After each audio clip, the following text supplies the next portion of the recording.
പിള്ളേർക്ക് നിങ്ങൾ എങ്ങനെയാണ് പോക്കറ്റ് മണി കൊടുക്കുന്നത്? അവർ എങ്ങനെ അത് ചെലവാക്കുന്നു എന്നതിനെക്കുറിച്ച് നമുക്ക് എന്തെങ്കിലും ഐഡിയ ഉണ്ടാകാറുണ്ടോ? ഇതാ ജിപേ അതിന് നമ്മളെ ഹെൽപ്പ് ചെയ്യാനായിട്ട് പുതിയൊരു അടിപൊളി ഫീച്ചറുമായിട്ട് വന്നിട്ടുണ്ട്, പോക്കറ്റ് മണി.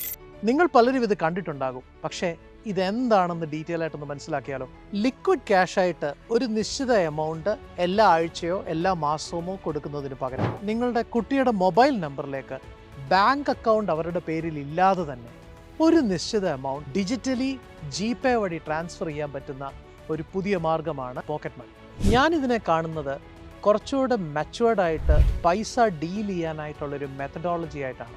ഇത് കുറച്ചുകൂടെ ട്രാൻസ്പെറൻസി കൊണ്ടുവരികയാണ്. നമ്മൾ കൊടുക്കുന്ന പൈസ എന്തിനാണോ ചെലവാക്കുന്നത് അതിൻ്റെ ഒരു ക്ലാരിറ്റി ആൻഡ് റെസിപ്റ്റ് പേരൻ്റായ നമ്മുടെ മൊബൈലിലും വരിക എന്നതാണ് ഈ ഫീച്ചറിൻ്റെ ഏറ്റവും വലിയ അഡ്വാൻറ്റേജ്. ചെറിയ കാര്യങ്ങൾക്ക് നിങ്ങളോട് നേരത്തെ ചോദിച്ചിട്ട് കുട്ടികൾക്ക് സ്പെൻഡ് ചെയ്യേണ്ട കാര്യമില്ല, മറിച്ച് ആ നിശ്ചിത പൈസ വെച്ചിട്ട് അവർക്ക് തന്നെ മെച്ചുവേർഡ് ആയിട്ട് അത് സ്പെൻഡ് ചെയ്യാനും അതിൽ ആബ്സല്യൂട്ട് ട്രാൻസ്പെറൻസി കൊണ്ടുവരാനും ഇത് സഹായിക്കും. എങ്ങനെയാ?